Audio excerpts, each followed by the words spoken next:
I'm Alex. And I'm Teddy. And I'm Spencer. And we are The Button Mappers. Hey, the Button Mappers.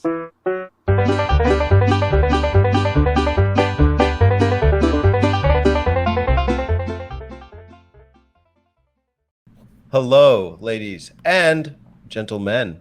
As we determined last episode, we have lots of men in this audience. Welcome to The Button Mappers Game Talk, July edition. Hi. We have Kirby. Hi. Hi. Toad. Hey guys, it's Toad. Hey bros, it's Toad here. Hey bros, Toad here. Let's talk about Toadstool for a second. Welcome to Toad's Gaming Corner. I'm Princess Peach. And Beautiful. we'll be discussing games for Game Talk. And who's the special guest this episode? It's you, the viewer. Thanks for watching. Thanks for joining us. It's just the classic trio today. Just the three of us. Just the three of us. We could do a Game Talk now. Tell me what you gonna do now. We got Limp Bizkit on the brain. We got Fred Durst in here. That's the hidden special guest today. Featuring Fred Durst. Well, how are you boys? What's happening here in the Button Mapper land? Well, you know, a little bit of this and a little bit of that, but you know, there's one place where there's a lot happening, and that's the Button Mappers Discord, where you can join and talk to Terry. Talk to our new series, Talk to Terry. Ask Terry. Talking to Terry 309. But if you want to hear more of our talks, what's the way you can do that? Apple Podcasts and Spotify, and also Limp Bizkit's available on Spotify. So Those you can actually, the ladies out there, you can actually make a playlist with the Button Mappers episodes and Limp Bizkit, and that's totally okay. It might be just this one 10 times over, but that's okay. And Spencer, where can they smash a subscribe button? I would submit your rap in the comments below about how we're doing, and then don't do that. Hit a sweet bass line on that like button, and then play your song all over the subscribe button. Just beautiful. Like, comment, and subscribe. Don't fuck around with us anymore. Yeah, don't fuck with us. Yeah, you better leave us a fucking 5-star don't review. You fuck with us, damn listener. Listen, we got one 5-star review on Apple Podcasts. I'm getting mad. Yeah. I don't like apples that much. But you should check out Banana Bucket. Banana Bucket. No, it's Pod Bucket. Oh. Well, that shit is bananas. No, this isn't the Good Stefani episode. This is the Fred Durst episode. We'll say the Fred Durst episode. Tell me what you're gonna do. Tell me what you're gonna do now. Keep rolling. Why don't we keep rolling over to those questions? What a great idea. Well, as Spencer was alluding to, this is Game Talk, and before we start Game Talk, we start with the questions. We do a little Q&A in the comments of the YouTube section where you can ask us a question for the next Game Talk. Leave us a juicy one. The words of Fred Durst. So, with that being said, I'm going to look now. The first one comes from Axel. Hey, Axel, buddy. Love it. Question. You have a friend. Oh, and he says you may have answered something like this before, so I apologize if you have. Okay, we'll see if we have to accept that. Question. You have a friend come to you who has never played video games before, but they want to get into them. You have to let them play a game that encapsulates everything you love about video games. What game would you give them? That's a toughie. It's a very tough one. Especially for me, because I like a broad spectrum of things. What would you say is a game you love that encapsulates everything you love about video games? I would probably, honestly, even though there's all sorts of different genres and stuff that I enjoy, I would say honestly, if this is their first time playing a game and I want to show them like why I love games, I'd probably have them play DK Country Hmm. because that's like one of my favorite games of all time. Hmm.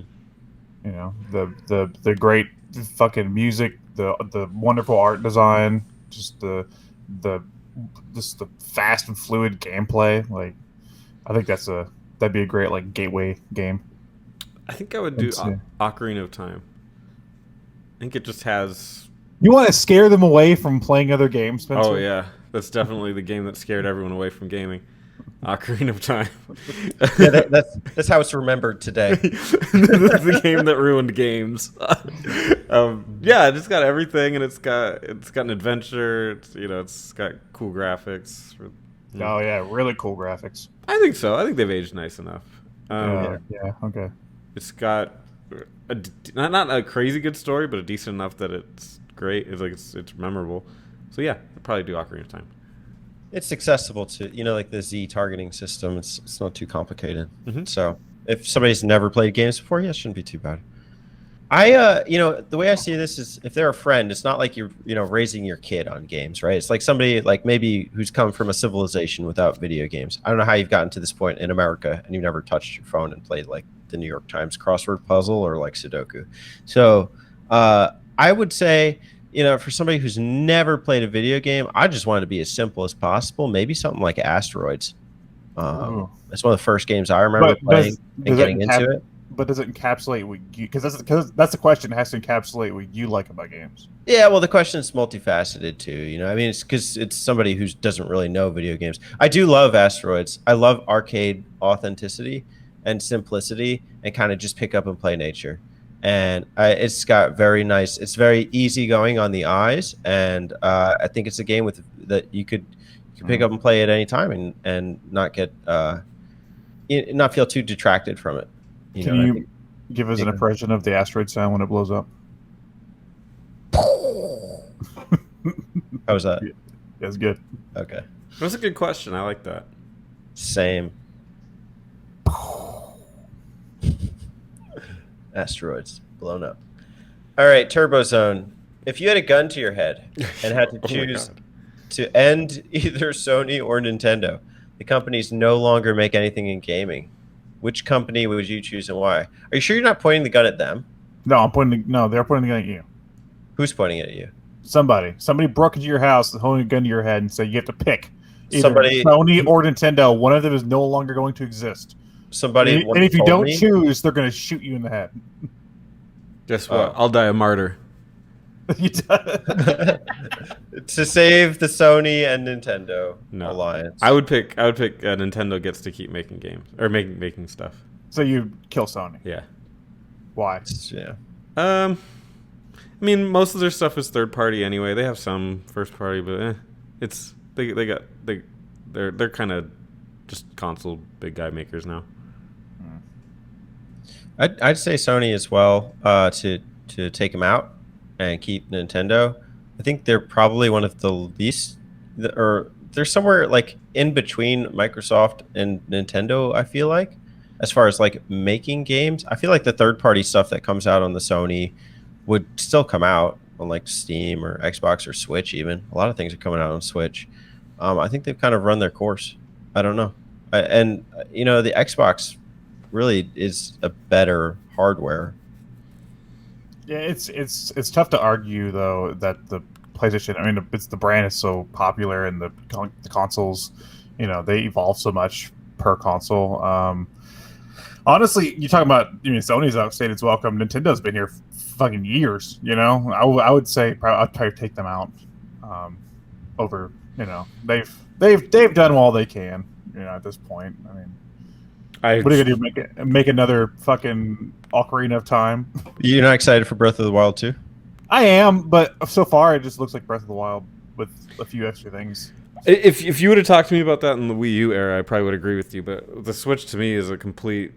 No, don't get me wrong. I love the Switch, but I think they're gonna fuck it up again. I think whatever happens after the Switch. I guess I would counter that with Nintendo. I would counter that with they're gonna fuck it up by doing something different that is maybe a misstep. Whereas Sony is just going to keep making a more advanced thing that isn't quite a gaming PC until eventually it's just going to be gaming So PC. yeah, so that's my perspective. Is like if I had to live in a world without one of them, I think the consistency of Sony would be what I would stick with. But didn't you say that you wanted people to make new things and try different? It's true. That is true. It's a tough question. But I don't want another Wii U. So just for just for the off chance that they're gonna make another Wii U, like They're going to. they will. Yeah. No off chance. Nintendo they find a success, they get a big ass head and think they can't do wrong, and then they fuck up again. It happens over and over again. And that's why we here at Nintendo are excited to announce our next console, another Wii U. The Wii 2. The Wii 2. The Wii U 2. Sponsored by U2. Yeah, by Bono. And Claude. Here at Nintendo, we think it's a beautiful day. That's why we have U2 sponsoring our Wii U 2. Yeah, be careful while playing with the gamepad. You might get vertigo. If you're playing Star Fox, you will get vertigo. And then it's really going to become a green day. That's not the right band. And that might cause those boys to fall out. It's not the right band. I think the right genre. It's not the right genre, yeah. And they're really going to sing in sync. It's a good question. Thank you, Alex. You're welcome. Right. Turbo. Turbo. VG Mashup. What is your favorite boss battle of all time? Ooh, that's a good question. Holy I shit. Think That's on that for a minute. can of worms. Yeah.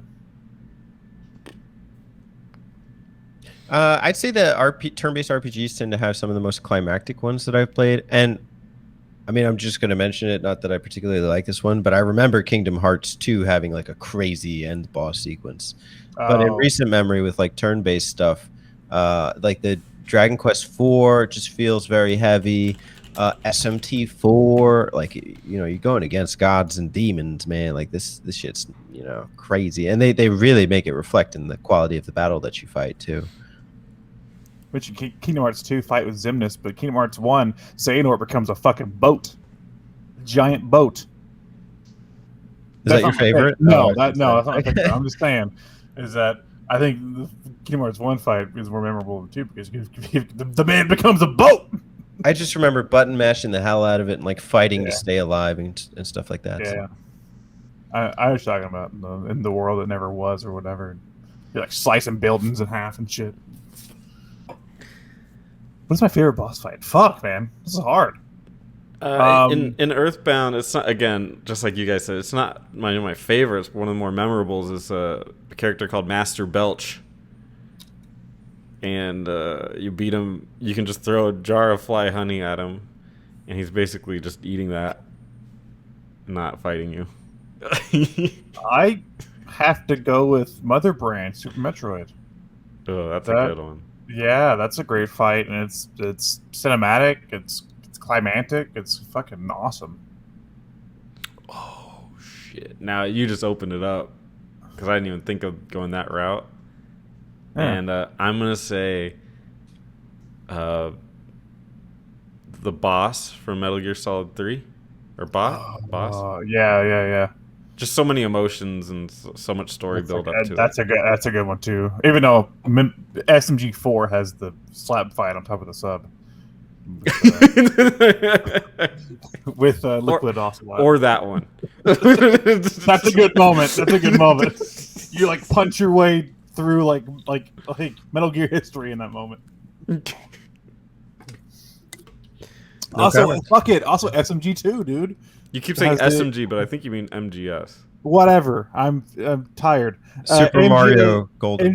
MGF's 2, dude, has the ending in New York where you're fighting with the swords and shit. Yeah. Damn. Metal Gear Solid has phenomenal boss fights. Like, I mean, they got the Psycho Mantis in there. That's phenomenal. You know why I said that? Because I was playing SMT, so I was thinking SMG. I was thinking that, yeah. Yeah. Okay. Daddy? Really love Andros. So. Andros is fun. Yeah, no, not really. In Star I Fox thought he was Zero. fun. Oh, Shoot my red marks. No, there's something to that. Star Fox bosses are silly, man. They're just like, here's my weakness, right here. Zelda has some cool bosses too. What's your favorite Zelda boss? George. From Majora's Mask, George. It's George. What? Zelda. It's not my favorite Zelda, but I do like the boss. It was A Link to the Past, the one with the eyeballs, and you yank them off with a hook shot. Bro? No, never mind. That's not That one was super cool. I was like that one as a kid. Good visual. Mm-hmm. You got any, Teddy? All 16 from Shadow of the Colossus. All right. Just No, not all pick 16. one. Drop the horse. That's Mine is the horse, yeah. The horse. Alex dude, is on a it's- break from horse jokes. He said that it was only limited to that episode.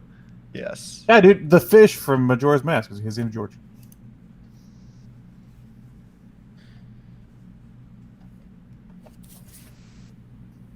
All right, can we go to the next question? Yes. So Terry, 309, dubbed the question master from the The master Ultimate of the Q&A. questions. He has been deemed the title, the one that's most desired by our fans. So make sure you listen to every episode ever and have those quotes on lock. Or how did he even earn that title? It's because he Because he He Ask won the the most question questions. thing. No, he won the Yeah. ultimate Q&A. he put the most questions in. That's not Ultimate how he Q&A. won. That's not how Teddy. you win, though. Teddy, He do you, put do you even enough watch the show? questions. Yes. He put enough questions in the. I'm just trying to think aloud. Okay. So he put enough questions in the Yes. Q&A and got selected on a spin wheel. Yeah. Yeah. See, I watch. What should I say, Alex? Okay. Whatever. Yeah. Does he have a question today? Yeah. Favorite TurboGrafx / PC Engine game? If you never played one, what game on the system interests you the most? I'll go first. Dragon's Fury, the pinball game. I think they have a TurboGrafx release, but it's on the Genesis too. I just say like Galaga 88 or whatever that game is. Never played one. Don't know any of them. Just say bonk. Bonk. That's my answer. There you go. All right, and second question: favorite shmup of all time? I'm just gonna say Galaga 88. but it's a game.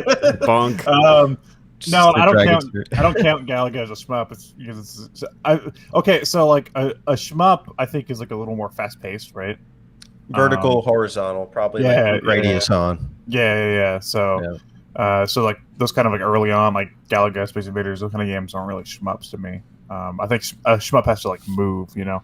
I'm gonna go with fucking. I'm a huge fan of Gunbird. I'm just gonna go with Gunbird, and or Gunbird 2. They're both good.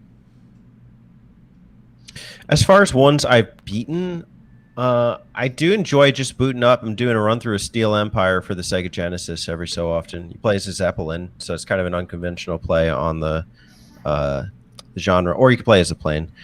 That one's got cool art design too. Yeah, and it's like there is steampunk. a really good version on 3DS as well. Yeah. Sometimes it goes on sale, but if you got 30 to drop, it is worth it.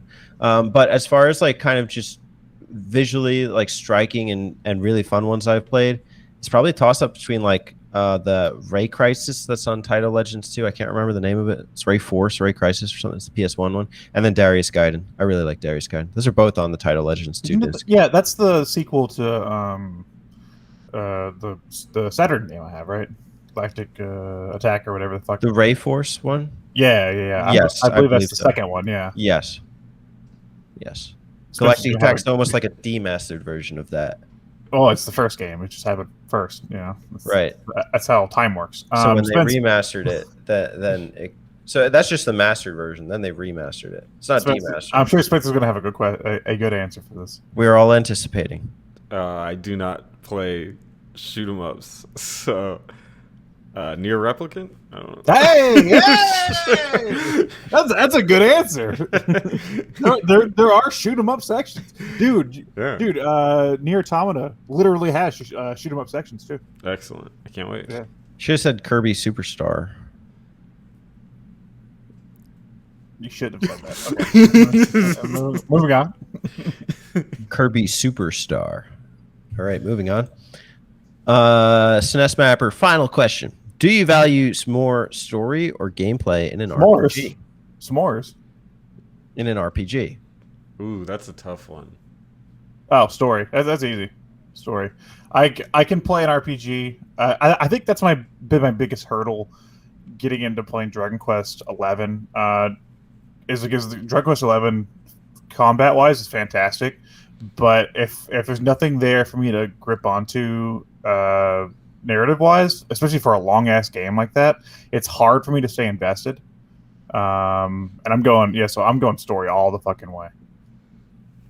I'll say gameplay. I will quickly tune out if I don't like the gameplay. And I actually think less is more when it comes to RPGs. A lot of RPGs, like the weirder ones, will try like to add 50,000 different mechanics. I just have like 4 or 5 and just do those really well. So This is almost a toss-up for me because I can see both sides. I obviously don't like if the game is just littered with story to the point where gameplay is so sparse that it almost just becomes just the game talking to you, and where the gameplay is dull. I've enjoyed Dragon Warrior 1, where there's virtually no story and it's just context clues and just figuring out the path and following a guide that I printed from the internet. And just throwing a podcast on. But at the same time, I do love an emotional story where I invest myself into the characters. I need a bit of both. If I was to say what I want more of from the game, I don't know. It's probably story, but just by a hair. it's a good question. I win, Spencer. Suck it. So you won. This month's community thread: story versus gameplay. Which is more important? The final results 2-1. Terry, you did not pick the winning side. Okay. Thanks for asking the questions, ladies and gentlemen. We are still going. The episode is continuing. And what will it continue with other than a talk of games in Game Talk? Game talk. Tell me Who would what like you to go gonna do now. Well, tell me what you're going to do now. I'll go first if you guys want me to go first. Come sail away. Come sail away. Hi, I'm Alex, and this is my review of Alex Kidd in Miracle World. I'm setting this up so you can clip it, Teddy. So I play Alex Kidd Miracle World DX. It is a remake of Alex Kidd Miracle World, a game from 1986. This remake just came out like last week, at the time of recording this. And I was very excited for this. They announced it last year during like the summer indie game thing, and Sega's been letting a lot of other companies come in and remake or make sequels to their games. Like they've done like Wonder Boy remakes lately, and they did a Streets of Rage 4. Like the same company put out Streets of Rage 4, which was fucking fantastic. And whenever they announced the new Alex Kidd game, I was like, oh, and they announced it was going to be like a remake of the original. I was like, that's really interesting because Sega themselves haven't touched Alex Kidd since I forget, it's like 80, it must have been like 80, no, sorry, 91 maybe.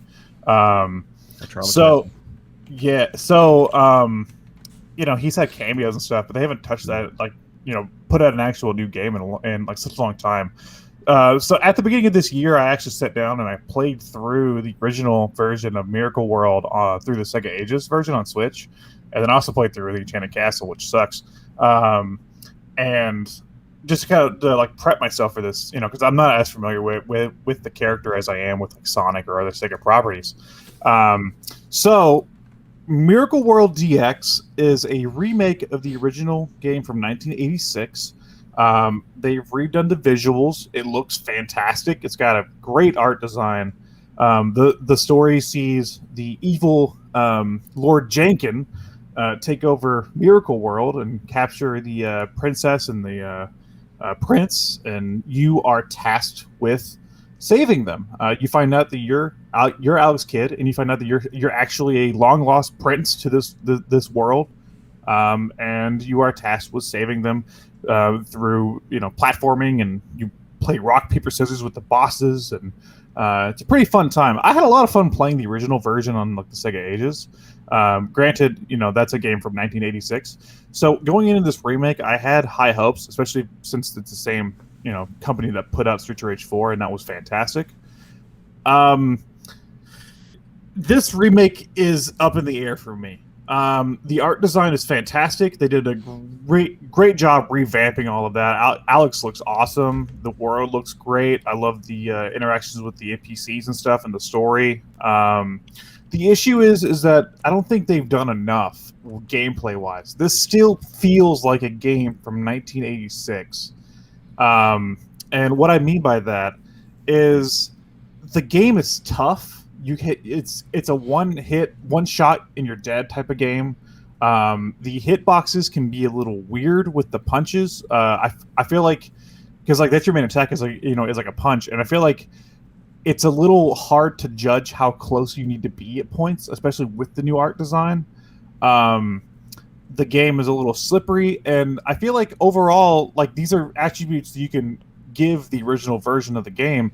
I feel like they didn't give this game enough like quality of life improvements to really make it worth playing in like the modern age for a new player. I've seen like two different sides of the coin for this. I've seen people review this game and say it's fantastic, it's a great remake, and those are the people that grew up playing it in 1986. And I see people saying it's a waste of time, don't play it. And those are the people that have never played an Alex Kidd game before and are having a very frustrating time. So it's like it's like splitting hairs. I feel like maybe they were afraid of changing the game too much and like alienating fans, but at the same time they didn't change enough, and it's almost making it to where new players aren't really able to get into it. They should have maybe added a few more hit points. They have like an infinite lives thing you can like activate, which helps. But if you do that, it deactivates some of the achievements. So it kind of like nullifies the reason to do it. It's like, you don't get some of the achievements for beating the game if you do this. It's like it punishes you for needing the extra help. And I don't know. I'm kind of mixed. Graphically, it looks really good. No, it looks fantastic. They did a great job with that. Alex does look awesome. You said this originally came out in like 1986? Yep. So is this... It was the mascot platformer for the Genesis. No, it was for the Master System. Oh, the Master System. But also for the Genesis before Sonic, if I'm not mistaken. Yeah, and Enchanted Castle did come out, but this is Miracle World. So was this an attempt to compete with Mario? Yeah, people put it up that way. Here's the thing: is that like this was just the closest thing they had to a mascot. Before that, I think their mascot was like Opa from fucking Fantasy Zone. So this was like the closest thing they had to compare to Mario, because Mario came out like '85. So I don't think they directly created Alex Kidd to compete with Mario. People like to frame it that way because it's like they like to frame it as like, Alex Kidd, the failed mascot. But it was like, no, this was just the only platformer they had, so this is what they what you put up against Mario. In that sense, I think honestly, as a game from 1986, this game has a lot going on. There's gameplay variety out the ass in this game, because you got your standard platforming stages. You can go into item shops and buy different vehicles and buy different items that help you along the way in battles and power ups and stuff, and save them and activate them whenever you want. There's vertical stages and horizontal stages. The bosses use a rock paper scissors mechanic. There's these there's these castles you have to go into during certain parts that have puzzle elements. Like if you're straight up like putting this game up against the original Super Mario Bros., this game's got a lot more going on, and that was kind of impressive from a game from 1986. Do you feel the rock paper scissors mechanic is still cheap? Yes, fuck it. There's an item you can get in game that will tell you what the enemy is going to do, which at that point why even have the mechanic? I feel like that's just a stupid mechanic in the first place that they implemented because it's like, you know, it's the stories about Lord Jenkin and it's rock paper scissors themed and stuff. I know this remake has to keep that in there, but Jenkin, like John Ken Pone. I get it. Yeah, John Ken Pone. Yeah, and I feel like they had to keep that gameplay system in there just because it's like a staple of the series. But I don't like it. I don't think anybody likes it. You just do it to get past the stage. And in the Sega Ages version, you could rewind. So at least if you messed up, you could rewind and, you know, throw the right one and just, you know, move on with the area. But that's not where the game shines. The game shines is like in the platforming itself. This game does something that I've seen a lot of other remakes do lately. It lets you swap back and forth between the new visuals and the old visuals, which is handy. And I actually find that the old visuals, it's easier to judge the hitbox for your punch because the animation is just so sudden and your fist just pops out, and I'm able to tell where I'm actually punching. They really messed it up with the new one because I don't know how many times I've like accidentally died from touching an enemy when I thought I was about to punch it. You know, it's very hard to time. Yeah. And I don't know. I'm really like I wanted this like, especially since Streets of Rage 4 was fantastic. That game is amazing. I wanted this to be a great new way for people to get into like the Alex Kidd series and stuff. And I don't think this is it. Oh. Well, I'm reading about this game. This is interesting. So it was originally planned as a game adaptation of the Dragon Ball franchise. You know? Yeah, and you can see that in like some of the locations and stuff in the game. But since Sega was no longer able to use the license, it became an original title. The game was planned as an action RPG with the main character using the Ruyi Jingu Bang to attack, and then later changed to be a direct competitor to Super Mario Bros. This is according to the fandom Alex Kidd wiki. So it could have been written by a 13-year-old. Mm-hmm. Or a kid. Or Alex. Yeah. This is written by John Kidd. Hey, that's an alias for Alex Kidd. On the cover, he looks super doofy. Oh, on the North American version of the original, he looks terrible. Well, this new one too. He's just like. Oh, on the yeah, but I like the art design of the new one. Okay.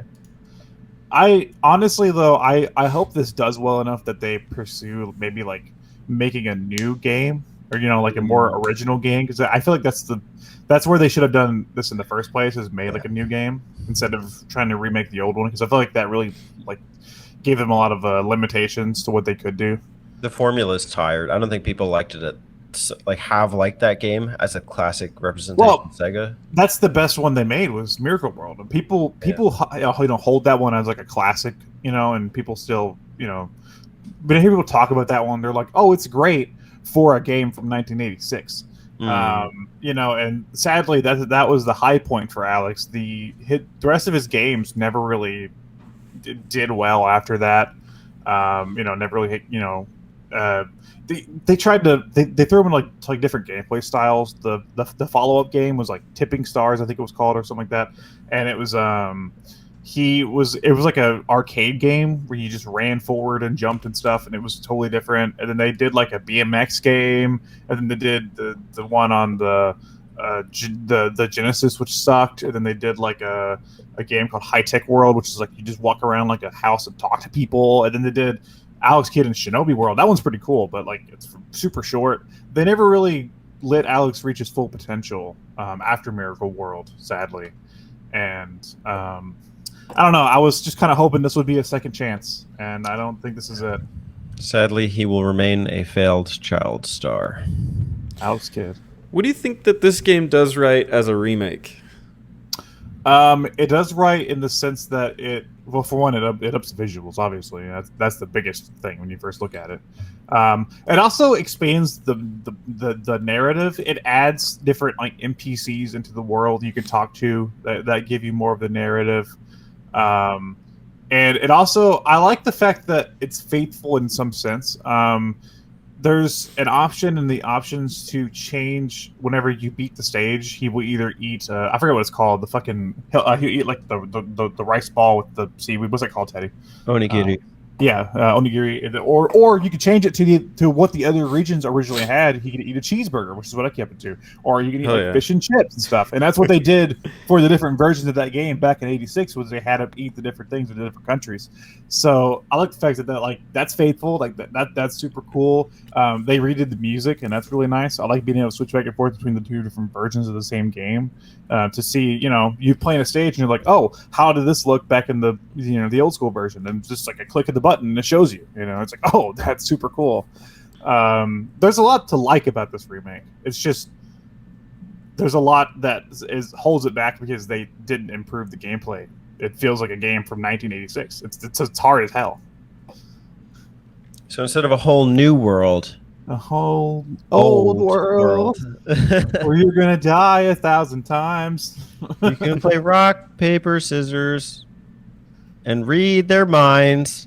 So if you really want to play this game and get enjoyment out of it, I would recommend doing the infinite lives thing. It just sucks that you don't get the achievements, because this was the first game I beat on my Xbox Series S. It's kind of funny. Oh, wow. It's like the oldest game ever. Yeah, my next gen console, the first game I beat was Alex Kidd Miracle World. Sega Dreamcast 2 confirmed. It just sucks because I played through most of the game without the infinite lives on, and you get to a certain point to where you just need it. It's just fucking ridiculous, because if it gives you 3 lives, and if you lose those 3 lives, you have to restart the stage, and it gets to a point to where one of the final castles is so long and so punishing. Like, you walk into rooms and there's just like traps that are going to kill you immediately unless you know what to do. So it gets to the point to where I was almost felt like all my deaths were not my fault, and then at that point I had to turn on the infinite lives, which sucks because I didn't get those achievements. So I ain't no achievement whore, so I wouldn't care. Well, if I'm playing a game like that, it's short and simple, and it doesn't have that many achievements. I might as well just hunt for them. So you should just play Shantae. Shantae, hey, Shantae. The achievement. For achievement 4s. Tell me more about your Game Talk game, Shantae, Teddy. Yeah. Anyway, that was my review of Alex Kidd Miracle World DX. I think it's somewhere down the middle. I'm very mixed on it. Alex reviews his childhood. Confirmed. Alex was a kid. I love all the Alex Kidd jokes, by the way. They're totally funny and original. Wait a minute. Both you guys and both everybody in the Discord, it's hilarious. Because my name's Alex and the character's name's Alex. So it's funny to say that I'm Alex Kidd. And you know what? Fuck it, I am Alex Kidd. So it's clicking in my head. His name is Alex. Yeah. He loves Sega. Alex Kidd was on Sega. Oh. Wait, no, I lost it. Oh shit. I don't know. Alex had a kid. You had a kid? You discovered his kid. It was Alex Kidd. Okay, that's the joke. Okay. Yeah. Okay, got it. I thought I had something, then it just kind of disappeared on me. I brought it back. Okay. Thank you. Yeah, thank you. Thank you, Alex. Kidd. Which is better, Alex Kidd or Kid Chameleon? Kid Chameleon. Ooh, that's a toughie. Yeah. Ooh. I don't know. Kid Chameleon has alliteration. Because it's just the one. You never played Kid Chameleon, so stop acting like you have. I just thought we were talking about names. I like Kid Chameleon. Oh, we're doing a name evaluation? Yeah, I've never played either. So you're a faker. Which is better, Alex Kidd or Gerald Kidd? Gerald Kidd. Oh, shit. Okay. Cool. Well, I'm here today to talk to you about Shantae. No, I'm not. So, yeah, can I go next? I don't care. Yeah. Spencer? Yeah. Guys, it's been hard lately. Been a hard knock life. Summer break. I'm not working. It's a hard knock life. I'm just looking for more money. And do you guys know of any part-time work opportunities? I don't know. I'm scared. What did you play? Is that a no? Did you play Paperboy? I play part-time UFO. Oh, okay. Yeah. Oh, I was thinking either that or that like Good Job game that like Nintendo put out. I was Oh, trying to Job figure- Simulator? No. No, not that. It was like Good Job, whatever. You're like in an office building, but you play part-time UFO. Cool. Yeah. This is a game by HAL Laboratory. First came out on the Android and iPhone in 2017/2018, which I found a little bizarre. You know, these are the guys that make Kirby and Box Boy, also on the 3DS, both of whom make cameos in this game. It was this year that it came out on the Nintendo Switch. Oddly enough, there was no trailer for it on the Switch. It's probably the only game when you go to the game, there's just one image and it has its own special coloring, like kind of a baby blue. So it looks really cute. He's got this very cute kind of Kirby look. It's funny, Kirby actually turns into a UFO in certain games that you play, and this is kind of resemblant of that. And I knew very little about it. I read a review in a Nintendo Force magazine where they were singing its praises, saying it's a kind of a UFO crane game where you control a crane that drops down and then you move items and you have to like complete these tasks. It's a task-oriented game. And essentially you play as, I think the character's name is like UFO-ski or something, like Broski, but a UFO. So UFO-ski. Sounds like a Russian. I am UFO ski. Yes, we come to take your jobs. And he's out of work. And so you actually start the game as a farmhand, and the farmer's dropped his crates, and you bring the crates into his truck, and then you make a salary based on that. And then you come home, and the UFO is like reading a newspaper, and there's a section like part-time work, and that's the main section. You can play part-time missions for work that you can use to upgrade your UFO. Very shallow in terms of like a kind of overall purpose and scheme of what you're doing. Like Mario's like save the princess. Kirby is like save Dreamland. UFO ski is like, I need work. And so there are some cool costumes that you can get with the money that you make from completing these variety missions. And, you know, there's even like one cameo, like you could do a Box Boy style UFO. Some of them are functional too. It's not just like in terms of how you look. I have this witch outfit. It makes me go a lot faster. Pretty cool. It's like UFO on a broom. And I wanted... Yes, it's pretty cool. So there's some selection there. I wanted to like this game more, but I think I just don't like crane physics. Like, if you guys, what do you guys think of crane games? Oh, like in person, I'm stupid good at them. Are you? Yeah, I was the true. Okay, so I actually used to play them all the time and like win toys and stuff. Like I had a shit ton of toys that I would like. There for a little bit, a lot of them we folded like the little Angry Bird plushies, and I had a shit ton of Angry Bird plushies that I won from these things. I actually have a funny story. I was chilling out at a Walmart one time. I was just like hanging out. I think I was waiting for somebody to pick me up and like I was just like hanging out like the little lobby area, and there's a crane machine there. And I remember there was this really cute girl that walked in. And I was like, her and like a little brother was like, whoever's in was like a little brother was like waiting for for their turn on like the crane game. And I was sitting there and I put like $1 in, and I was like, and it's fucking like I won 2 bears at one time. It was like grabbed them both and they were like, and it dropped them, and she was like, oh my god, how did you do that? And I just like turned around and I was like, you can have both of them. I don't want them. I was just bored. She was like, oh my god, thank you. And then she worked at a restaurant nearby, and every time I would go into the restaurant, she'd be like, "It's you!" So that was like my funny story with a crane. Yeah, no, I haven't played them in a while, but I used to win stuff in crane games all the fucking time.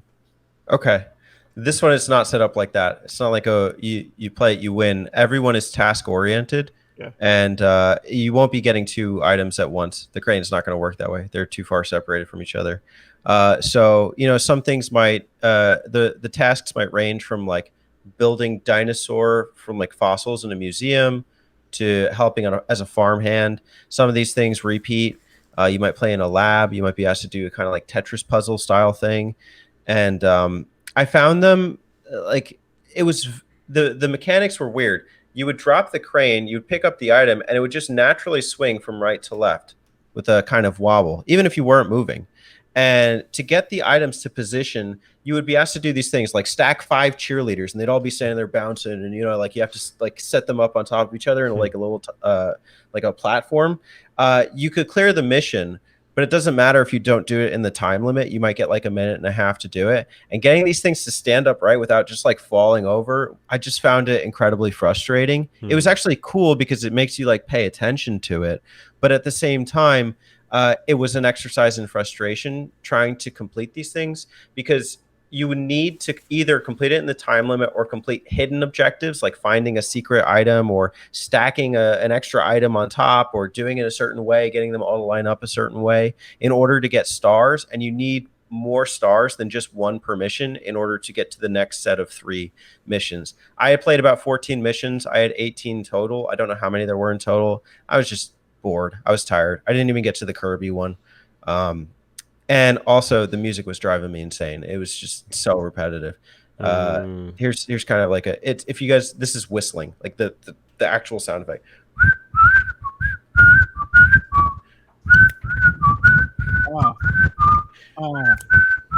Yeah.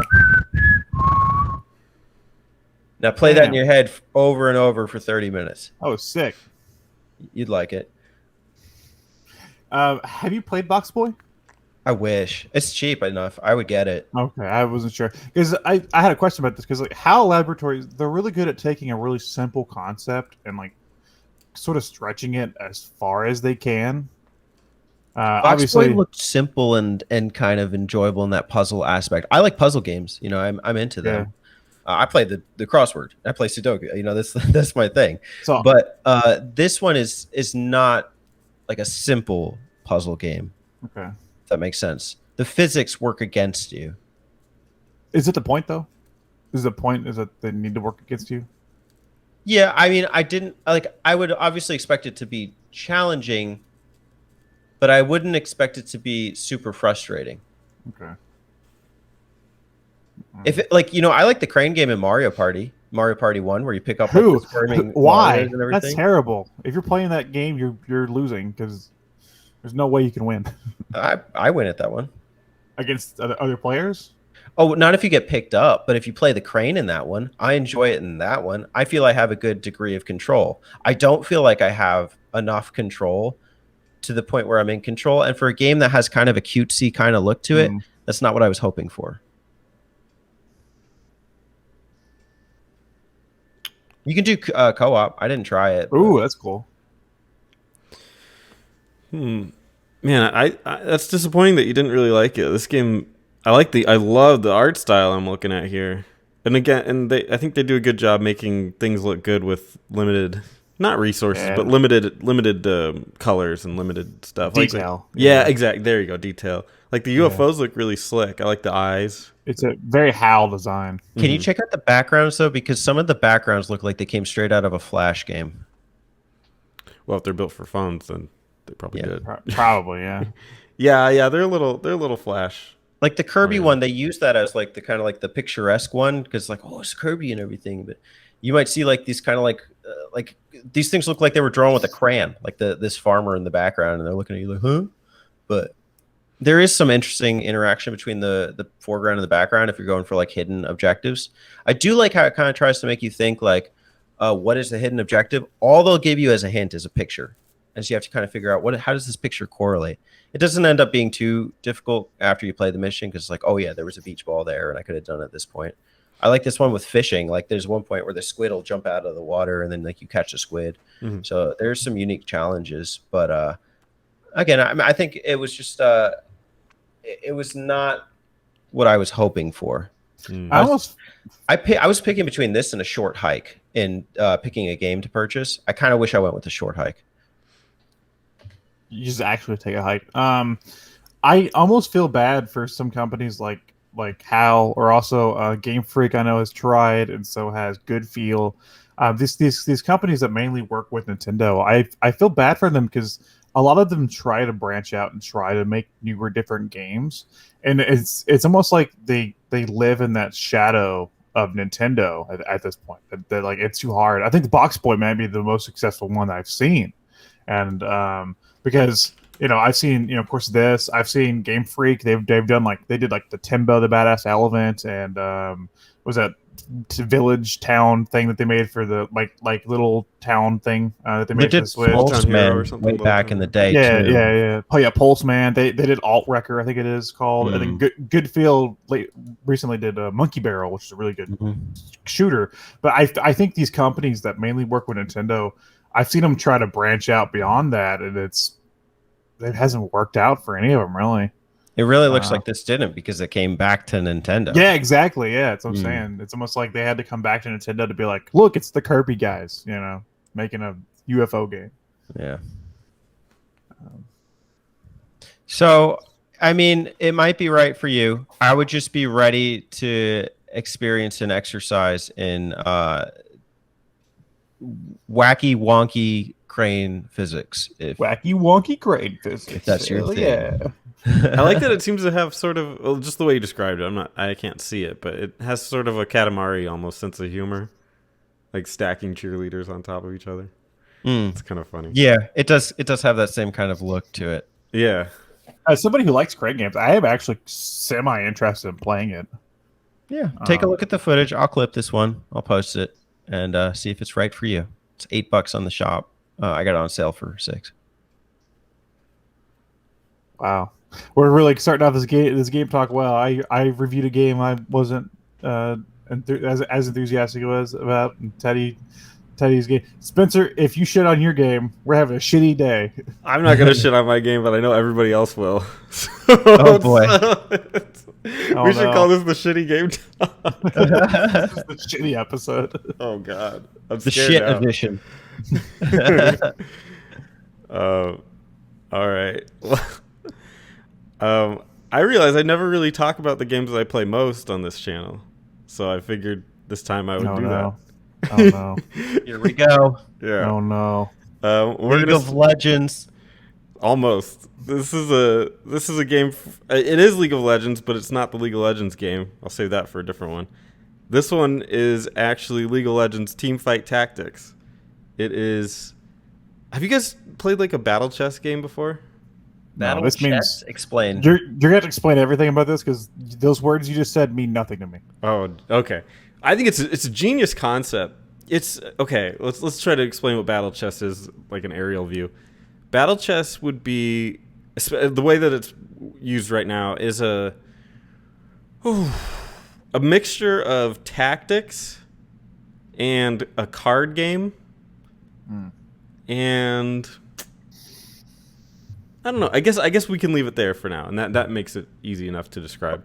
Okay, chess is tactical, but how do you play cards in chess? So, with Teamfight Tactics, how it works is you're handed, and this is the same for pretty much all battle chess that I've played. I played a lot of them, like the Dota one, and then. Are you saying battle chess or chest? Chess? Okay. On my chest. Yeah, it all takes place on Alex's chest. So, pretty much. This is Got why you. Alex is not Thank you looking so forward to this game. They're taking up a lot of his time. No, so okay. So you start the game and you're given like 5 cards of characters you can pick from, and you take one and you buy it with your allotted money, and then you use him. You place him onto the board, and then he participates in combat. Like, so as soon as the game starts or a round starts, your board goes up against somebody else's board, and you don't control anything. You just, wherever you put it, it just goes, and they fight. All right, next turn happens, you gain money, more money if you win, and then you buy more stuff. And the game just progresses of you constantly adding characters to your board. It depends on, there's a whole bunch more, but that's the basic concept of it. By the cards, you're talking about like the attributes that the characters would have. It's like be akin to something like maybe like a magic, maybe? Is that what you mean? No, so the cards only just, it's really you're buying champions. Like okay. They're not really, they just look like cards, and then you use them, and then they're actually characters you place onto the board. Okay. But it's kind of like a card game because everybody technically shares the same deck or the same group of characters. You're just picking your random assortment every time and trying to get your things. And you build combos. Different characters have different attributes that when combined together, they give you bonuses. And they level up so you can make them stronger up to 3-star. There's so much into it, and technically, if the deeper you want to get into it, there's a lot of math involved. So it's not really worth going into it in this, but it gets incredibly complicated, and it's very customizable. And every every match is different because it's literally random. I mean, well, it's hard to say random when it's like a deck that has a set of like assorted things, but it's never the same. So you kind of change your strategy. Start out on equal footing. Yeah. Gotcha. You change your strategy every time based on the hand you're dealt, essentially. So super, super addictive. I highly recommend it. It's free. There's no charge to it at all. Now can you explain League of Legends? No, because I know absolutely nothing about League of Legends. That's going to be the only connection this has to League of Legends is that it uses some of the characters from it. It's an easy gateway for me. But I'm not going to go into League of Legends. That will probably be on a different game talk in the future. That is a complete other can of worms. Well, what is it? Tell me what it is. League of Legends? I know nothing. Yes. It's a MOBA. There you go. Okay. So anyway, that's as much as I knew before. Thank you. Okay, let's save that for next episode. I do want to ask you, how much of this is luck based and skill based? I would consider it like poker almost. Like you could theoretically, if you're just going off randomness, you could say anybody could win a match, but the best poker players will be at the top because they know how to use luck to their advantage and use probability to their advantage. See, that's where you lost me, man. That's where you lost me. You were like, tactics was like cool. I like tactics. You were like card game was like cool. I like card games, and you were like luck based, and I was like. There's an element. Damn. You would still play poker and have fun. But that's what I'm saying. Play dominoes, like. Well, yeah, but it seems like it might have taken the strategy out of it, though. No, it doesn't. That's the thing. That's the part. I mean, there's luck is a part of it, certainly. Can I ask kind of a follow up here? Yeah. Just because I'm trying to understand what the units are like. Is this like one person could draw a Squirtle and a Bulbasaur, and the other person could draw a Caterpie and a Metapod? Could it be, or like somebody gets a Mewtwo and the other person gets a Psyduck? Yeah. So, okay, if you want to get more into the complications of it, so you start off using like level 1 characters. It goes up to level 5, but everyone starts off at level 1, and they upgrade their level 5, and then they upgrade their own, their profile or whatever you want to say, their own avatar up to level 5 throughout the game. Like it goes up to like level 9, but the star champions go up to level 5. And so your avatar, explain to me, is your avatar in the battle? No, it's super. It's just like your level in that game. Where's like James Cameron? Is James Cameron's avatar in the battle? Yeah. And there's a weird sub story going on, but no. It's super complicated. But no, you can't. You wouldn't necessarily like. At the beginning, you would get a Psyduck and your opponent would get a Mewtwo. It would be later in the game, you get the probability of getting a Mewtwo becomes much greater. And at the beginning of the game, it's non-existent. So as you progress through the game, you'll get stronger and stronger units. But that doesn't sound fair. Why wouldn't if you're taking on somebody later in the game... Wait, so if I have a higher probability of getting a Mewtwo and I play somebody who has a higher probability of not getting a Mewtwo, isn't it rigged against them?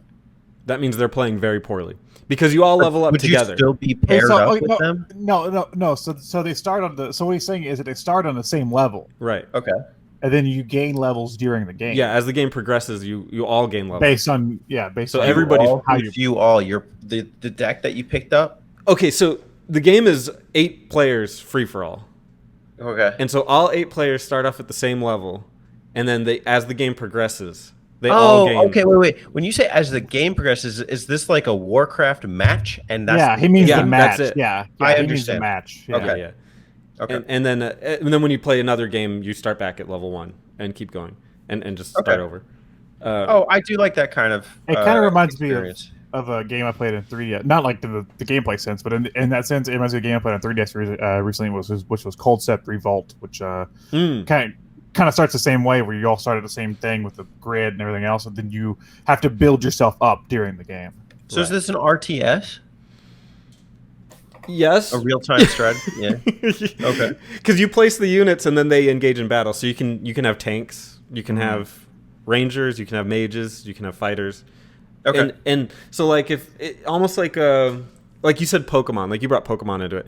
So like if you had a Squirtle and a Wartortle, or not, and a Psyduck and a Seadra, you would get a 3. There might be like a 3 water bonus, and it'll be like all water attacks do extra 30% damage. And so then you might be like, okay, I need to build my party around water, and so you'll upgrade those. And so that's the path you might take in that game. And then if you start off with, you're like, oh, I got 3 Charmanders, so I got to upgrade my Charmander. You might decide to go down the fire route if there was a fire bonus, So it just depends on how you want to build. It's endlessly complex, and that's kind of what I like about it. It's never the same game. So it all started when the Fire Nation attacked. Yeah, the Fire Nation. So yeah, Alex, kind of like yes, there is luck and there is skill and there is tactics. Every single bit of that is in the game. Okay, see, because you had me a little excited because I thought it was going to be more like maybe like a deck building type thing. That's the interesting part, is that everyone shares the same pool. Yeah, that kind of, I don't know if that kind of disinterests me in a sense. I can see it. So you guys trying to play? But I highly recommend it. I mean, it's free. It costs 0 money. You can play it on your phone or you can play it on the computer. I like to play it on the computer personally, because everything's a little bit crisper and a little bit more reliable, I've found. But it plays fine on the phone. Games last usually 20 to 30 minutes. I don't know. Can I play it on my fridge? You can play it on your fridge if you put something on chest? it. You can play it on your fridge. On the chest? On your ice chest. What's the catch? Oh, the freeness? Yeah. Where are they getting my money? Just you can upgrade your avatar with cool stuff if you want to buy skins for it. You can upgrade to James Cameron? Yeah. You can be James Cameron. Only you can one buy his skin. Holy shit! Now James for sale. Cameron. James Cameron's skin. James Cameron, the man who directed District 9, is here. At an unbeatable rate of $4.99. Yeah, they have like shitty battle passes and all that stuff, but they're all completely optional, so they don't matter. Game. Oh, you lost me. Why? I still don't know what League of Legends even is. Like, it has nothing to do with League of Legends. There's no Dragoon. There is no like League of Legends in it, so you don't need to worry about that. Yeah, but you talk about like it has the characters, right? Yeah. Why should I care? I don't know. You can play different battle chess if you like other ones more. But. Do you like Fortnite? Where's the Hey Arnold battle chess? Do you like Overwatch? They should legit make a Pokemon battle chess. Like that would be phenomenal. I thought you were going to say that should legit. Not a Hey Arnold one. Hey Arnold. I draw Helga. Yeah, dude, I don't want to go against him this round. I have all Helgas in my hand. Gerald. Gerald. I probably did a very poor job explaining it, but it's very complicated. I didn't want to bore you guys with. I get it. Nonsense. It's Warcraft. I was actually interested in hearing the explanation. Yeah. One day I'll explain League of Legends, but we'll need more time. I enjoy the Pokemon analogies. Yeah, there you go. Who doesn't love a good Mewtwo? Or a Mew 3? Why haven't they made a Mew 3 by now?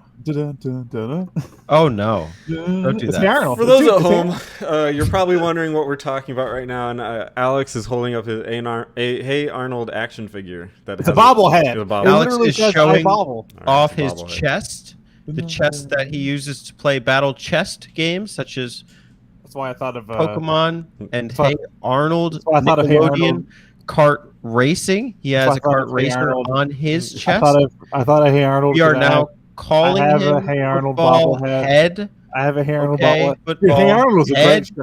Hey Arnold was a fucking great show, dude. I love Hey Arnold. He likes Hey Arnold. Yeah, dude. Confirmed. I love Hey Arnold. We have confirmed. He said great. That's a great show. He's taking Arnold off the chest.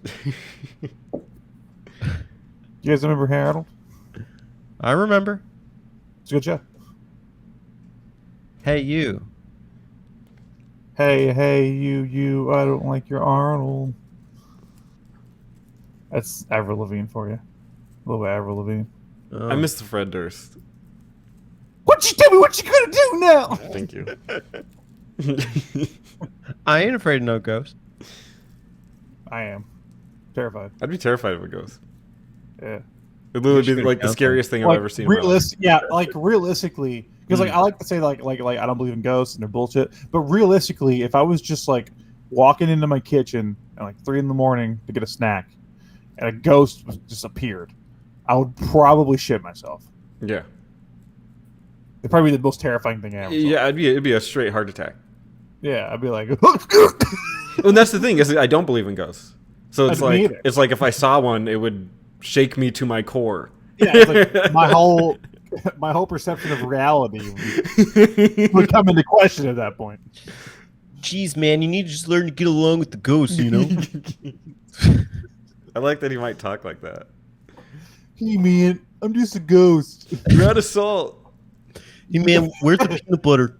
Hey man, do you have any honey? Hey, man, I was trying to make a PB&J sandwich. Where's the honey? Yeah. I need to put honey on a PB&J.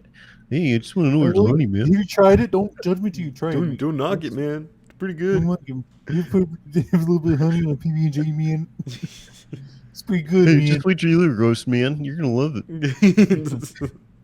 Man. I died in the 60s, man. You don't understand. You don't know what it's like.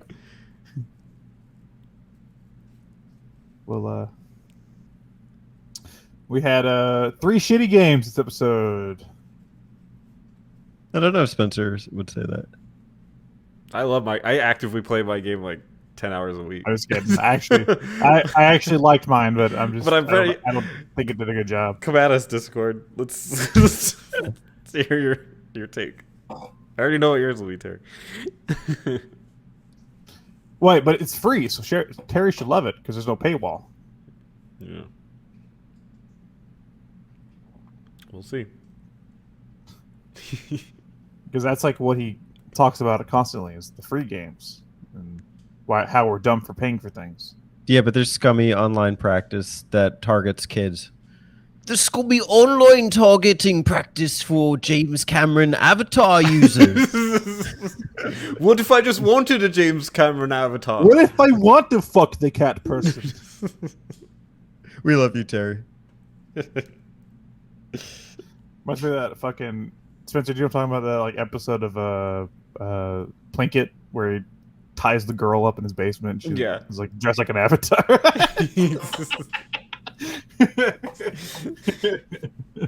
Those old school ones are great. I love Plinkett. Well, thanks for watching. Don't forget to leave us a question for next time, and we will see you in the next time. I love you. Hey y'all, don't forget to subscribe to them button mappers.